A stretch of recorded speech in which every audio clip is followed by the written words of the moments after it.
কচি ডাব মাখা কি কখনো খাওয়া হয়েছে বলুন তো? কচি ডাব মেখে খেলাম আজকে, অপূর্ব লেগেছে কিন্তু খেতে। তোমরা যদি না খেয়ে থাকো তো একবার খেয়ে দেখো। একবার খেলে না ডাবের খোলা আর কেউ ফেলবে না। আজকে কিন্তু কচি ডাবের যে খোসা যেটা ফেলে দিই আমরা, সেটা আজকে মেখে খেলাম, অপূর্ব লেগেছে। নমস্কার বন্ধুরা, আমি জ্যোৎস্না মল্লিক। আমার পল্লী জননী কুক সেন্টারে নতুন একটা পর্ব দেখার জন্য সবাইকে জানাই স্বাগত। আজকে দেখো এই কচি ডাবের খোলা যেটা লোকে ফেলে দেয়, সেই খোলাটাই কিন্তু আজকে আমি মাখা করছি।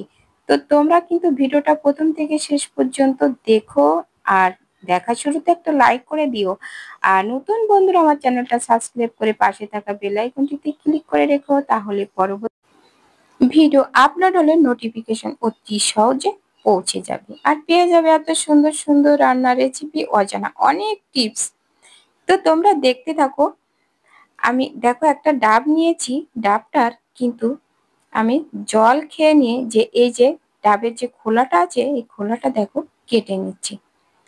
তো দেখো ডাবের খোলা কিন্তু আমি এই যে কেটে ছাড়িয়ে নিয়েছি। দেখো এর ভিতরে নারকেল কিন্তু এখনো হয়নি, অল্প অল্প লাওয়া কোনো রকমে হয়েছে। যত কচি হবে তত কিন্তু মাখা খেতে দারুণ লাগবে। তো এই মাখাটা কিন্তু মাখতে হবে ঠিক চালতা মাখে যেমন, সেরকম। এবার দেখো চামচ দিয়ে সেই লাওয়াটুকু খেয়ে নিয়ে এই যে নারকেলের যে মালা আছে, সেই মালাটা দেখো একেবারে তো কচি। তো এই কচিটুকুই আমি কিন্তু তুলে নেব, বেশি নেব না। এর কিন্তু সবুজ অংশ বাদ দিয়ে আর সব কিন্তু মেখে খাওয়া যাবে, কিন্তু সেটা আমি করব না, কারণ অত খাওয়ার কোনো লোক নেই আমার। এই জন্য আমি এখানে শুধুমাত্র এই যে ভিতরের যে কচিটুকু আছে এটুকুই আমি তুলে নেব অল্প করে। তো আমার ছেলে মেয়ে তো বেশি খায় না, ওই অল্প অল্প খাবে ওরা, সেই অনুপাতে আমি এখানে তুলে নিলাম। এই যে দেখো একেবারে কচি, এগুলো না, এটা আমরা বলতাম করকচি। এই ডাবগুলোকে বলতাম করকচি ডাব। ছোটবেলায় যখন আমাদের ডাব খাওয়া হতো, তখন আমরা আবার এরকম করে একটু খুঁচে খুঁচে খেয়ে দেখতাম কেমন লাগে। তো সেটাই কিন্তু আজকে মাখা করে খাবো। তো দেখো এই যে এইভাবে আমি তুলে তুলে নিচ্ছি, তুলতেও কিন্তু বেশ ভালোই লাগছে। তো দেখো আর পুরো সবটাই কিন্তু মেখে খাওয়া যাবে। যে দেখো সবুজ অংশটা একটু ছুলে ফেলে দিয়ে পুরোটাই মানে ছোট ছোট করে কেটে হামানে যদি পিষে না হয় তো কিন্তু খাওয়া যাবে। তো অত নেব না আমি, তো যেটুকু আমার লাগবে সেটুকুই আমি দেখো তুলে নিচ্ছি। তোমরা কি এর আগে কখনো কেউ খেয়েছো কিনা ডাব মাখা একটু কমেন্ট করে জানিও। আমি কিন্তু এই প্রথমবার ডাব মাখা করছি। এই যে দেখো একটু খেয়ে দেখছি, এই কচি, ছোটবেলায় খেতাম, একটু কষ্ট কষ্ট মতো লাগে। এই যে দেখো মালা মানে কচি মালা। তো আমার ছেলে বলছে মা আমাকে দাও একটু খেয়ে দেখি কেমন, ও আবার একটু খেয়ে দেখছে। আর এই যে দেখো একটা মালা তুলে নিয়েছি, তো বাকি মালাটাও একইভাবে তুলে নেব। এই যে দেখো চামচ দিয়েও কিন্তু এভাবে তোলা যাচ্ছে। দেখো ভিতরটা মানে এত নরম যে চামচ দিয়েও যদি এভাবে দেখো তুলে নেওয়া যাচ্ছে, যে কত নরম একেবারে। তো সবগুলো আমি তুলে নিয়েছি, নিয়ে এবার একটা হামান দিস্তি করে আমি বেটে নেব। তোমরা চাইলে কিন্তু শিলপাটাতেও বেটে নিতে পারো। এই যে দেখো সবগুলো তুলে নিয়েছি, নিয়ে এবার এই যে হামানে করে বেটে নেব। সবগুলো কিন্তু একবারে তো নেওয়া যাবে না, তো কম কম করে দিয়ে আমি বেটে নেব। যতদূর নেওয়া যায় ততদূর নিয়ে এই যে বেটে নিচ্ছি। তোমরা চাইলে শিলপাটাতেও বেটে নিতে পারো। আর ওই যে ডাবের যে শক্ত যে খোলাগুলো রয়েছে ওটাও কিন্তু বেটে খাওয়া যাবে। এই দেখো এটুকু আমার বাটা হয়ে গেছে, যতদূর হয়েছে এটা আমি ঢেলে নেব, নিয়ে বাকিটুকু আমি বেটে নেব একইভাবে। এই যে দেখো কেমন হয়েছে বাটা, এই যে তুলে নিচ্ছি, নিয়ে এবার বাকিটুকু আমি একইভাবে বেটে নেব। বাকিটুকু একইভাবে আমি বেটে নেব। এই যে দেখো একটু হাত দিয়ে রেখেছি, তা না হলে তো বাইরে পড়ে যাচ্ছে, তো এই জন্য এভাবে দেখো বাকিটুকু আমি বেটে নিয়ে ঢেলে নিলাম। এই যে দেখো ঢেলে নিয়েছি। এবার দেখো দিয়ে দেব স্বাদ মতো লবণ দিয়ে দেব, আর দিয়ে দিলাম একটু চিনি।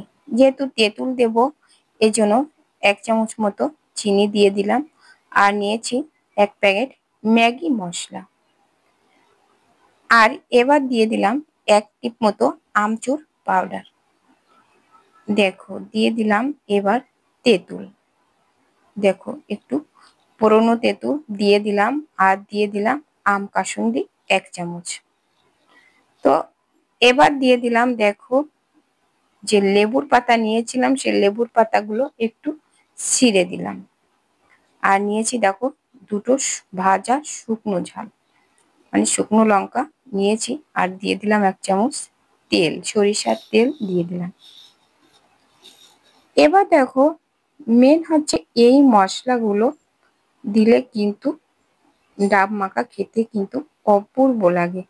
তো দেখো এবার এই শুকনো লঙ্কা দুটো আমি এই যে লবণের সাথে মেখে নিচ্ছি।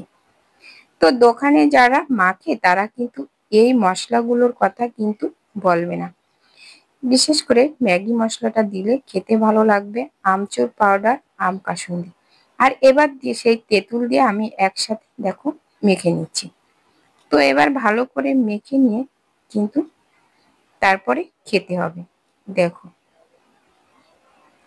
তো বন্ধুরা ভিডিওটা দেখতে দেখতে কার কার মুখে জল চলে এসেছে একটু কমেন্ট করে জানিও। তো এইবার দেখো ভালো করে মেখে নেব। এভাবে হাত দিয়ে চটকে চটকে মেখে নিলে রেডি হয়ে যাবে আমার আজকে কচি ডাব মাখা। যে কোনো মাখাতে কিন্তু যদি কাসুন্দি দেওয়া হয় কিন্তু খেতে ভালো লাগে। আর এই আম কাসুন্দির ভিডিও কিন্তু আমার দেওয়া আছে। তো তোমরা চাইলে কিন্তু আমার কাসুন্দির ভিডিওটাও দেখে নিতে পারো।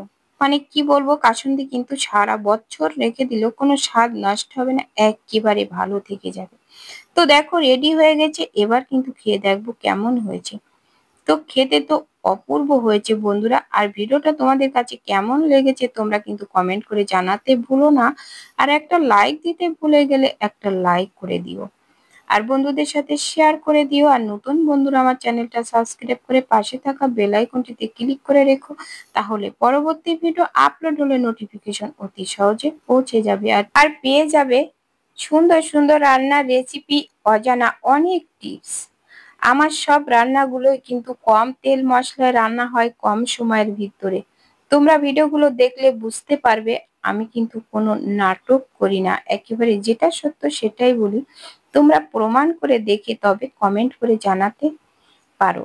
তো আজ এ পর্যন্ত, দেখা হবে পরবর্তী ভিডিওতে। ততক্ষণে তোমরা ভালো থেকো, সুস্থ থেকো। নমস্কার বন্ধুরা।